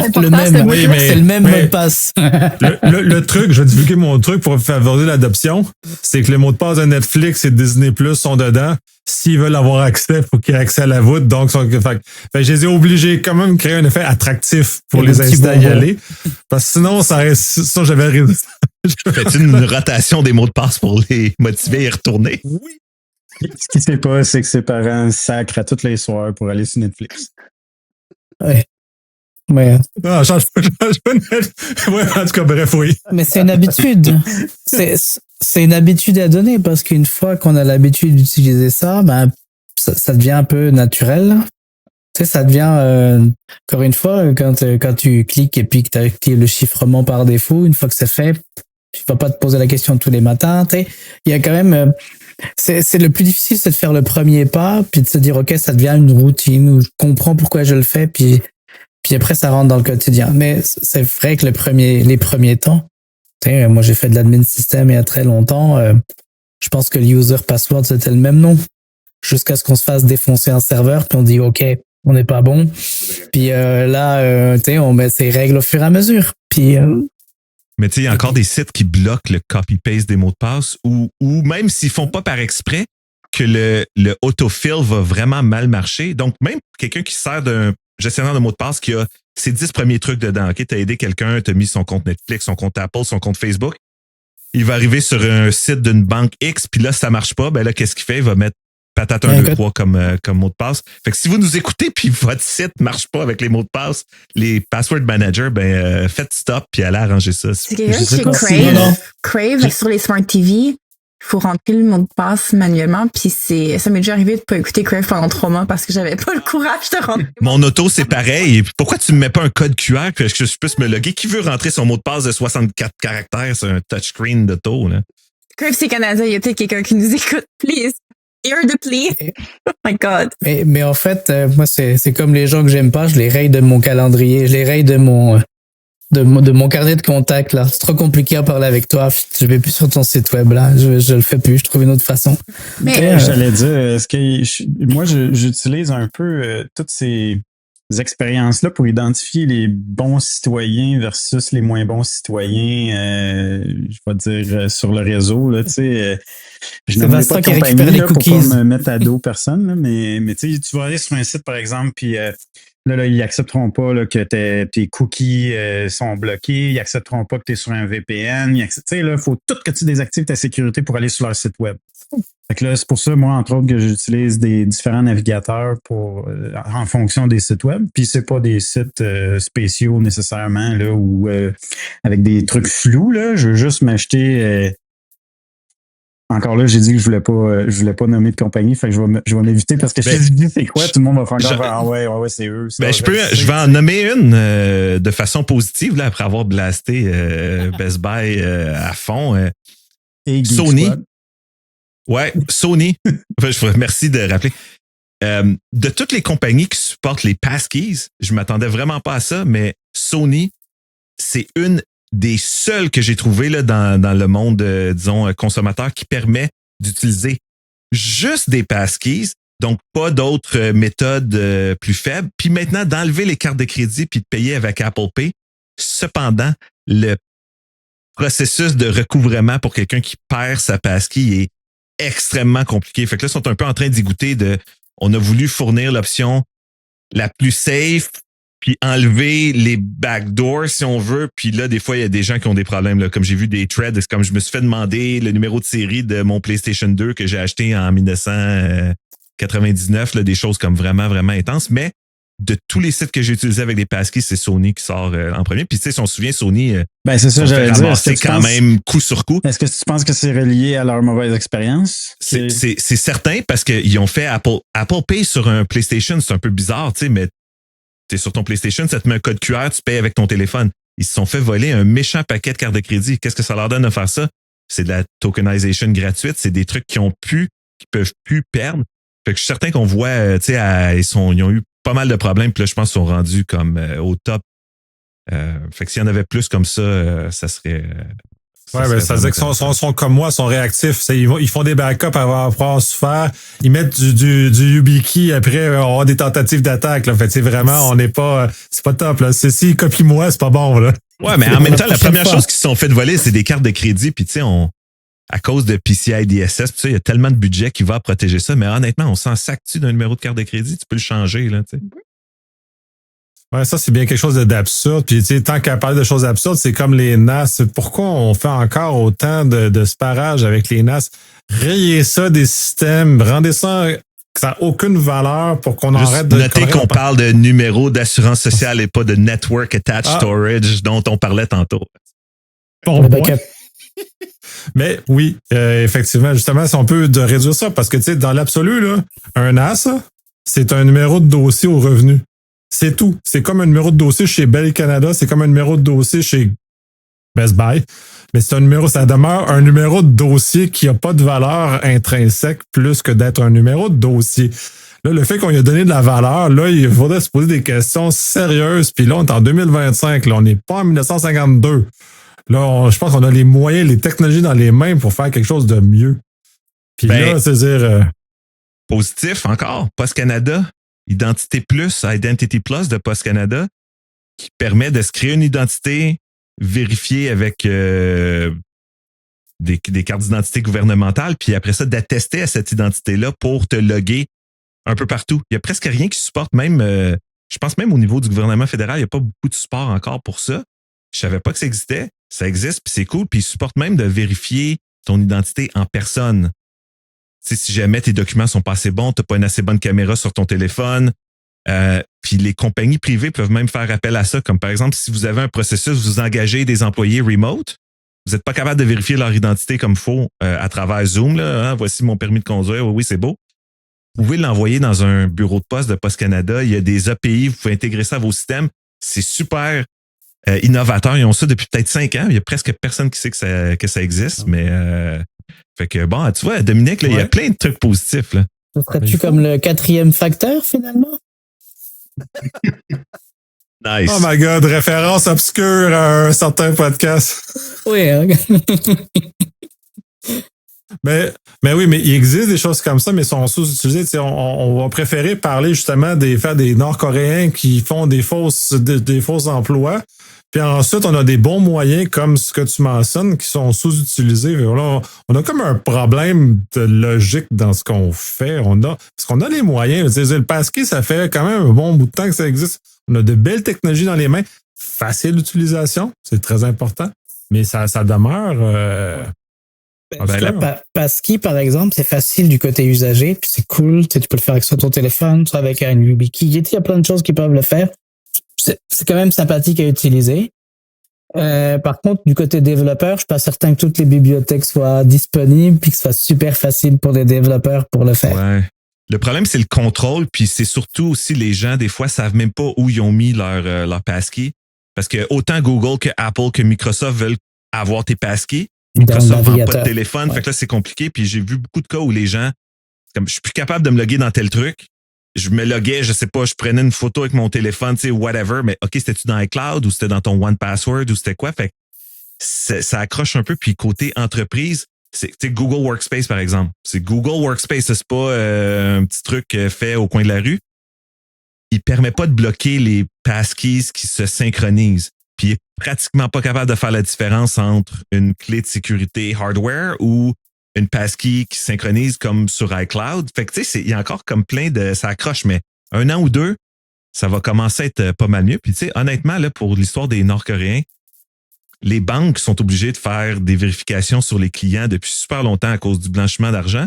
Mais ces mêmes banques-là pouvaient engager des employés qui, eux, étaient à distance et passaient même pas à travers le même niveau de vérification. Fait que la personne qui veut un compte de banque est plus vérifiée que la personne qui écrit le code qui roule le compte de banque. Ah, on vit pas comme ça un peu, parce qu'il y avait Doge aux États-Unis, je crois, qui est un peu dans le même pattern. Just saying. Ouais. Sur Québec aussi, hein, tu as la même problématique entre un contrôle pour les consultants versus le personnel. Donc là aussi, il y a des enjeux qui se jouent plus sur la sécurité physique là, que sur la sécurité vraiment informatique. Hein. Bon, c'est pas des Nord-Coréens non plus. Heureusement, là, mais en tout cas, dans le climat actuel, là, on n'aura pas besoin d'être un Nord-Coréen pour que ce soit problématique au Québec, là, pour ce genre d'emploi-là. Mettons que... En passant, il y en a de ces Nord-Coréens qui sont très bons dans leur job. Puis ça fait quand même peur. C'est ça qui est drôle, c'est ça qui est intéressant. Puis ils font appel à des équipes, tu sais. Donc, ils sont vraiment très efficaces, puis ils ont toujours un spécialiste de chaque technologie. Puis je sais, on en a parlé un peu dans les médias, puis il y a des gens qui pensent peut-être que c'est juste les compagnies de sécurité ou c'est juste les compagnies de crypto-monnaie, mais c'est vraiment, vraiment plus répandu qu'on pense. Là, juste moi-même, j'étais en contact avec plusieurs cas similaires dans la dernière année. Fait que si vous engagez des gens à distance, là, en passant, méthode très, très, très facile, faites une entrevue en personne, puis vous n'aurez pas besoin de technologie super avancée. Quoique, si c'est un avion, ça reste super avancé, là, mais c'est quand même facile, puis ça coûte un billet au lieu de mettre en place un système complet.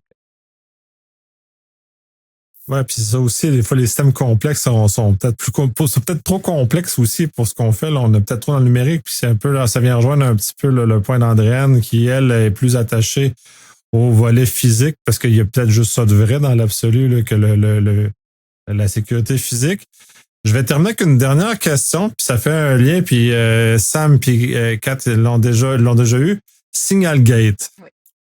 On parle de gestion de risque personnel. On parle du fait que, bon, certaines personnes ont clairement une mauvaise façon d'utiliser Signal. La question, c'est pas si le Signal est bon ou un mauvais protocole, c'est un très bon protocole. Par ailleurs, on ne contrôle pas qui est l'autre bout de la ligne. Puis c'est le problème avec Signal. Et c'est là que ça a été démontré. C'est là que malheureusement, les dirigeants aux États-Unis ont démontré que tu peux pas faire confiance. Il faut que tu fasses attention que si tu peux pas laisser n'importe qui inviter n'importe qui dans un groupe, parce que tu peux te retrouver avec des journalistes, comme on a avec nous d'ailleurs ce soir. On a invité par hasard un journaliste qui écoute les choses, c'est qu'il va aller écrire dans The Atlantic. Mais je pensais que tu parlais de Sam. Ouais. On l'a invité par hasard, c'est une erreur. Il va l'écrire, il va tout nous dénoncer demain. Mais plus sérieusement, ça est un exemple d'usage de communication personnelle qui est présumé sécuritaire. Puis le mot sécuritaire veut dire à peu près tout et n'importe quoi d'ailleurs. C'est bien d'ailleurs un énorme problème. Comment on fait pour vivre avec cet état de fait-là, qu'on a un protocole qui véhicule de façon sécuritaire, mais on n'a aucune idée de ce qui se passe à l'autre bout. Puis je sais que Guillaume t'aime bien ce sujet-là parce que j'ai fait référence à toi d'ailleurs.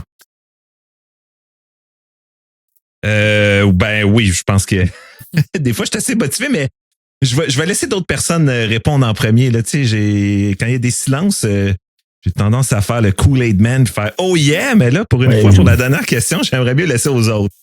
Je suis en train de rallumer mon cellulaire, puis je regarde le nombre de messageries. Je pense que je les ai à peu près toutes. Mais tu sais, je pense que je pense que l'erreur que les gens font, puis on parlait tantôt des VPN, puis tu sais, j'ai déjà eu quelqu'un qui m'a dit ah oui, la sécurité c'est important, j'ai acheté un VPN ou tu sais, je me suis payé un VPN. C'est comme OK, mais ça règle. Tu peux faire tu peux cliquer sur un lien de phishing avec ton VPN, là, ça va pas t'empêcher de cliquer sur quoi que ce soit. Puis je pense que c'est vraiment en tout cas, cette fois-ci là, c'est pas la faute des médias, ça va être votre faute de pas avoir bien expliqué à quoi servent les différents outils. Tu sais comme Signal, c'est très bon pour le chiffrement de bout en bout, fait que c'est très bon pour pas que des gens t'écoutent pendant que le message il se promène, mais une fois qu'il est rendu sur ton ordinateur, Signal sert plus à rien. Ou sur ton téléphone plutôt. Là. Si quelqu'un a accès à ton téléphone, puis ton code, puis capable de lire tes messages, que tu aies Signal ou que tu utilises... Tu dis téléphone, tu as dit ordinateur avant. Il y a beaucoup de monde qui ont Signal sur leur ordinateur maintenant, puis c'est pire que ça. Moi-même, là, j'ai des gens avec qui j'ai des discussions sur Signal assez souvent que je me rends compte qu'ils utilisent Beeper ou je sais pas quoi pour harmoniser tous leurs messages dans une seule app, que ça roule sur leur Mac Mini puis que ça l'envoie dans un cloud. Fait que, tu sais, vous savez pas c'est quoi le client de l'autre personne. Tu sais, c'est comme on dit, iMessage, c'est sécuritaire. Ouais, oui, mais les backups de la plupart des gens sur iMessage sont en clear text. Donc, tu sais, on n'a aucune garantie sur la personne qui est à l'autre bout. Mais je pense, par exemple, il y a une chose qui... Tu sais, on regarde, mettons, Slack au travail. Il y a beaucoup de choses qui se faisaient juste se dire autour de la machine à café qui maintenant se ramassent sur Slack. Là, c'est des poursuites, c'est logué, c'est archivé, tout ça. Fait que je pense qu'on a vraiment une quantité d'informations sensibles qui est exposée vraiment plus qu'avant. Puis des fois, ça peut être des discussions avant d'avoir décidé de faire quelque chose. On devrait-tu faire ça? On devrait-tu faire ça? Normalement, on l'aurait fait verbalement. Mais là, si ça sort dans les médias à un moment donné, ils ont considéré faire telle affaire. Ben oui, mais 5 minutes après, on a trouvé que c'était niaiseux puis on l'a pas fait. Mais parce que maintenant, c'est fait par écrit, ça a tendance à sortir. Fait que, puis je pense par email, c'est moins pire. Par email, c'est comme un peu plus formel, on va faire un peu plus attention. Mais des fois, sur Slack, tu sais, c'est plus comme, c'est juste un instant messenger comme mon bon vieux ICQ 2000, là, tu sais, mais faut faire attention. Oh, nice, tu l'as bien. Vintage. Et une des choses aussi par rapport à ça, il y a une notion de sécurité physique. Peut-être que d'utiliser ton téléphone à pleine luminosité dans le champ de vision du photographe qui est déjà un petit peu en train d'essayer de coincer à cause d'une catastrophe précédente impliquant Signal, c'est pas une bonne idée. Puis probablement que genre un petit filtre de confidentialité aurait évité le chapitre 2 complet de cette histoire-là. Là. Oui, mais le chapitre 2, il n'y a pas juste du négatif pour eux, parce qu'une des choses qui se faisait reprocher, c'est qu'ils utilisent Signal pour pas archiver leur conversation. Puis là, non, nous utilisons TM Signal qui archive nos conversations puis qui les protège pas. Ça, c'est un autre problème. Mais finalement, ils peuvent plus rien faire. Ils les envoient au Mossad en même temps. Ouais. Si c'était juste ça. Ouais. Il y a peut-être une mauvaise utilisation des différents outils et des différents canaux de communication. Ouais. Il y en a qui sont plus complexes que d'autres. Là. Je sais pas s'il y en a. Vous avez déjà utilisé Olvid qui. J'allais attendre que tu fasses ton français de service puis t'allais sur ce Olvid. Attends, hop. Je me recoiffe. Attends, je mets la... Hop, voilà. Et oui, all vide. C'est super cool comme messagerie. Il faut valider la personne de l'autre côté. Par contre, tu fais ça une fois, puis quand t'as trop d'amis, ça marche plus. Tu sais, c'est trop contraignant. C'est comme dans le temps, l'échange de clés PGP ou GPG, où il fallait tous se retrouver dans une salle, puis on se disait bonjour, puis on dit, hey, regarde, c'est bien moi la clé numéro machin, puis on s'échangeait les clés PGP. On fait plus ça aujourd'hui, là. Enfin, y a personne qui est assez motivé pour faire ça, mis à part quelques crinqués ou quelques gens qui ont envie de faire des key cérémonies, là. Et je pense qu'on n'utilise pas forcément les outils dans le bon canal, dans le bon sens. On veut être ultra connecté, on veut que ça aille vite, puis on fait plus attention. Hein. Ça viendrait à personne de se dire dans un chat IRC, comme ça trahit l'âge, hein, de raconter toute sa vie à tout le monde dans le chat IRC ou de balancer des informations personnelles avec son vrai nom. Alors tout le monde avait un nickname, avait facile à découvrir quand même. Mais finalement, tu peux se rencontrer en vrai de toute façon. Fait que, ça revient, ça défaisait un peu le principe. T'sais. Puis c'est un peu ce que Catherine disait dans le début, ou même le MySpace, puis ces choses-là. Ces époques-là, on était beaucoup plus désinvoltes. Fait que l'époque des IRC, les choses qui se disaient là-dessus, c'est probablement pire que ce qui se dit sur Slack à l'heure actuelle, parce qu'il y avait encore moins de filtres. On se sentait plus insulaire qu'on l'est à l'heure actuelle que par ce genre de choses-là. Mais l'aspect que les gens ont l'impression que Signal, c'est un bouclier contre tout, je pense que cette impression-là, elle était heureusement ou malheureusement défaite avec le Signal Gate. Mais les gens ont, je pense pas, une bonne compréhension de ce qui le vis-à-vis qu'ont l'autre côté. Là. C'est un outil. Si tu utilises mal l'outil, tu peux mettre le chiffrement et puis si ta clé elle a que 2 bits d'entropie, autant pas mettre de chiffrement. Hein? Ça revient à rien. Ouais, mais donc, pourquoi un outil de chiffrement te permettrait d'avoir une clé de 2 bits? Pourquoi tu peux faire du TLS avec un cipher, no cipher? Il y a plein de trucs comme ça. C'est comme, why? Oui. Ah, c'est un mode développeur. Ah, mais ça existe. C'est bon, on a même pris la même clé privée pour tous nos certificats. Comme ça, c'est plus facile si on le perd. Il y a plein d'erreurs qu'on pourrait faire. Et je pense qu'il y a quelque chose qu'on souligne pas aussi, mais il y a quand même une complexité dans la technologie. On veut que ce soit simple, on veut que c'est la dictature du pouce, hein, on fait tout avec un seul pouce sur notre téléphone. Je pense qu'on veut que ce soit simple, mais dans le fond, ça reste quand même un peu complexe quand on veut creuser. C'est vers ça que je m'en allais.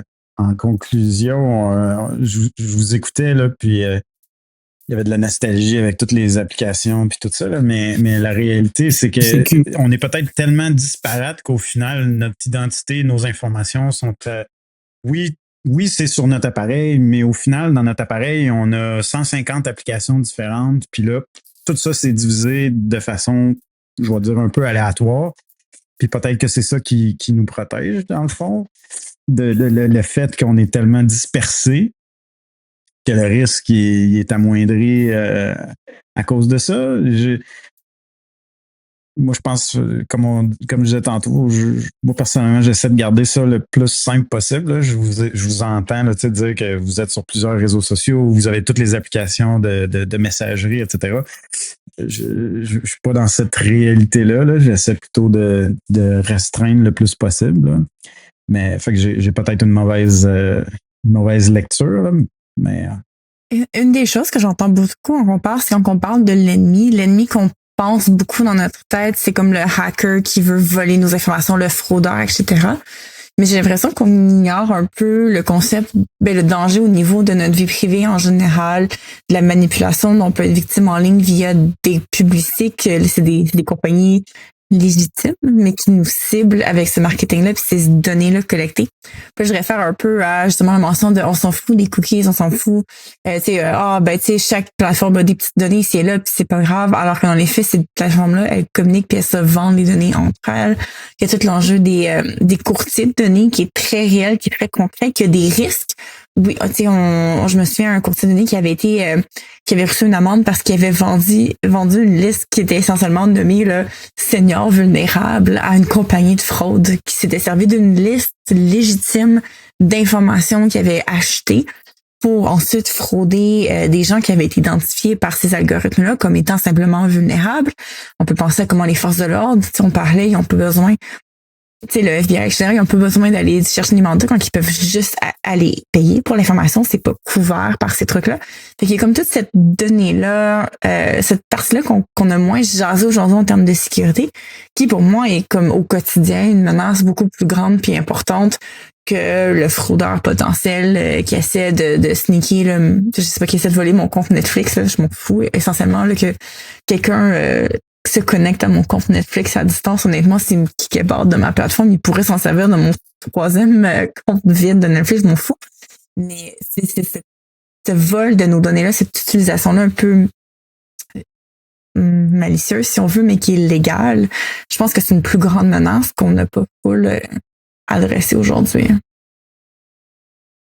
Je pense que faire un stage dans une compagnie de publicité en ligne pour bien du monde qui travaille dans un domaine technologique, ça serait assez épeurant. Tu sais, les systèmes d'enchères en temps réel, puis tout ça, tu sais, c'est pas pour rien que les gens pensent que leur téléphone les écoute, mais c'est juste parce qu'il y a tellement de données qu'en réalité, c'est vraiment pire que ça. Je mais fais non, encore des cauchemars des fichiers Excel auxquels j'ai j'ai eu accès en tant que comme stagiaire à l'époque. Là, c'était comme incroyable la quantité de données que j'avais, puis les intentions de qu'est-ce qu'on peut tirer comme insight pour mener le consommateur moyen à un consommateur extrême de X produits qui est pas bon pour la santé. T'sais. Ce genre de truc-là, c'est horrible. Tu sais, comme oui, effectivement. Ça ferait tout un débat. Est-ce qu'on est condamné à se faire manipuler comme ça, ou est-ce qu'on peut avoir les neurones qui se touchent puis se dire wow, arrête de me faire ça, je veux même pas regarder ta publicité. Ouais, c'est ça. Je me dis à un moment donné, on sera condamné puis on pourra même plus choisir par nous-mêmes. Scénario apocalyptique on est des zombies. Ça me fait on déconnectera d'Internet. Ouais, c'est ça. Ce sera un retour de balancier. C'est toi qui disais qu'il faut brûler chaque ordinateur qu'on utilise, puis à chaque utilisation pour ça. Là. C'est ce que je fais. Mais il faut aussi brûler chaque entreprise avec laquelle on a fait affaire. Ça va être compliqué, là. Question de foutre le bordel. C'est un peu extrême comme solution, mais dis de même. Il faut faire. C'est comme un one-time pad, mais commercial. Puis c'est sur ça que je conclue. Je trouve ça très intéressant qu'on a bouclé à la fin que sur l'évaluation de la menace. Et ce qui, je me serais attendu qu'il réapparaît avant ça dans la conversation, parce que le réel, c'est on peut faire ce qu'on veut, mais ça dépend toujours de la menace à qui on veut se protéger. Et si on la connaît pas, on la maîtrise pas, nos gestes peuvent être inutiles. Et c'est là où on donne de mauvais conseils d'ailleurs, parce que, puis moi, c'est la première question que de point de vue professionnel, puis je me le pose aussi. Quand quelqu'un dit oui, je veux acheter un VPN, dit oui, mais de quoi t'as peur? Puis après ça, là, on dérive la conversation vers quelque chose généralement de plus utile. Et d'aller comme ça. Fait que je vous laisse le mot de la fin. C'est quand même un beau mot de la fin. C'est un très beau mot de la fin.